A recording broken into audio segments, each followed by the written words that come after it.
been in the rocketry business for decades, Yeah. who say about you that you don't know what you don't know. You know, there are American heroes who don't like this idea. Neil Armstrong, Gene Cernan have both testified against commercial spaceflight and the way that you're developing it. Now is the time to overrule this administration's pledge to mediocrity.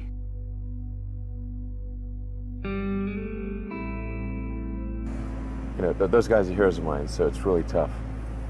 You know, I wish they would come and visit and see the hardware that we're doing here.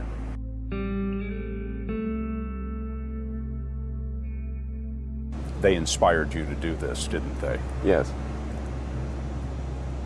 And to see them casting stones in your direction. It's difficult. You put $90 billion, like 50 years worth of brakes into solar and wind, to Solyndra and Fisker and Tesla and Enter1. I mean, I had a friend who said you don't just pick the winners and losers, you pick the losers.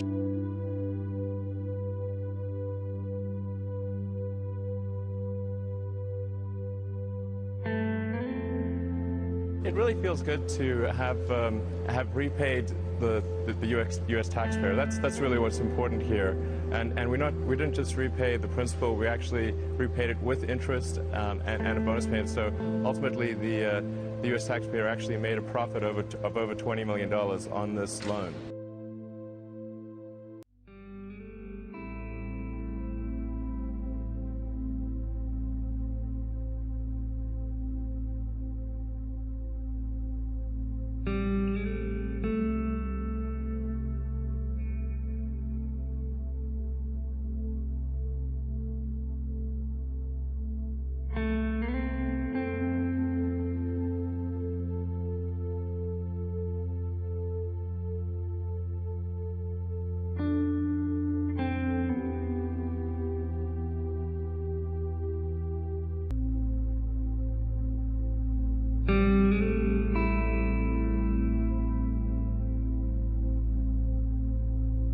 They're going to send their own planes up.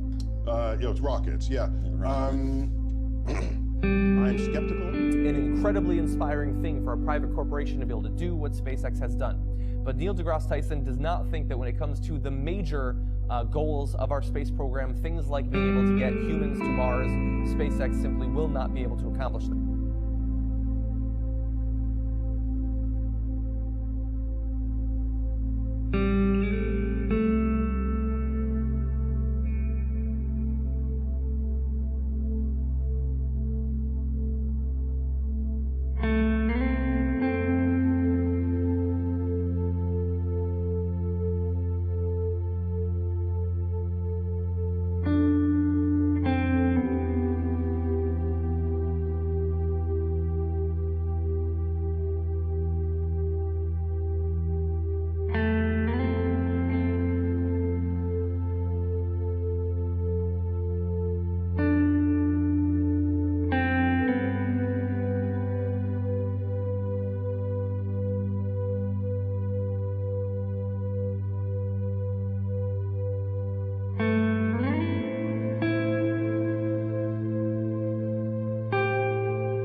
Never. Why not? I don't ever give up. I mean, I'd have to be dead or completely incapacitated.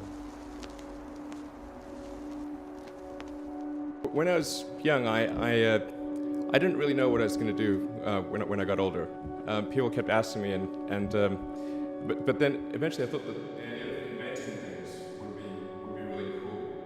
And the reason I thought that was because I read a quote from Arthur C. Clarke, which said that a sufficiently advanced technology is indistinguishable from magic, and that's really true.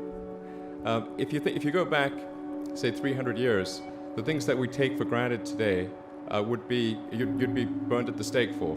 being able to fly, being able to see over long distances, being able to communicate, and having access to all the world's information instantly from almost anywhere on the earth. This is stuff that really would be magic, or would be considered magic in times past. In fact, I think it actually goes beyond that, because there are many things that we take for granted today that weren't even imagined in times past. They weren't even in the realm of magic. So it actually goes beyond that. So I thought, well, if I can do some of those things, basically if I can advance technology, then that's like magic, and that would be really cool. And I also had sort of a slight existential crisis, because I was trying to figure out what does it all mean? Like, what's the purpose of things? And I came to the conclusion that if we can advance the knowledge of the world, if we can do things that expand the scope and scale of consciousness, then we're better able to ask the right questions and become more enlightened, and that's really the only way forward. I think about what technology solution is necessary in order to achieve the particular goal, and then try to make as much progress in that direction as possible. I think being a multi-planet species and being out there among the stars is important for the long-term survival of humanity. But then the part that I find personally most motivating is that it creates a sense of adventure, and it makes people excited about the future. If you consider two futures, one where we are forever confined to Earth until eventually something terrible happens, or another future where we are out there on many planets, maybe even going beyond the solar system, I think that second version is incredibly exciting and inspiring, and there need to be reasons to get up in the morning. Life can't just be about solving problems. Otherwise, what's the point? There's got to be things that people find inspiring and make life worth living. When my brother and I were starting our first company, instead of getting an apartment, we just rented a small office and we slept on the couch. And we showered at the YMCA, and we're so hot up we had one computer, so the website was up during the day, and I was coding at night, 7 days a week, all the time. And I sort of briefly had a girlfriend in that period, and in order to be with me, she had to sleep in the office. So work hard, like every waking hour. That's the thing I would say, particularly if you're starting a company. A natural human tendency is wishful thinking. So a challenge for entrepreneurs is to say, well, what's the difference between really believing in your ideals and sticking to them versus pursuing some unrealistic dream that doesn't actually have merit? And that is a really difficult thing to tell you. Can you tell the difference between those two things? Right. So you need to be sort of very rigorous in your self-analysis.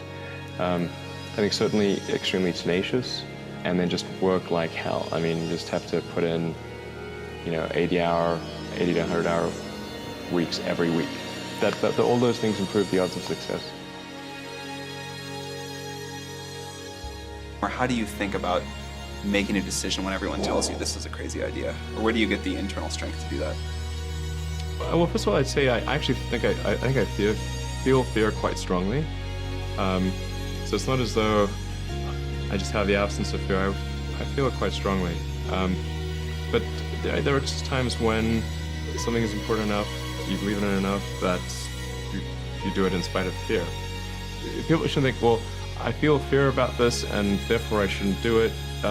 It's normal to feel fear. So you just feel it and let the importance of it drive you to do it anyway? If you just accept the probabilities, then that diminishes fear. Drive overrides fear. It's about believing in the future and thinking that the future will be better than the past. And I can't think of anything more exciting than going out there and being among the stars.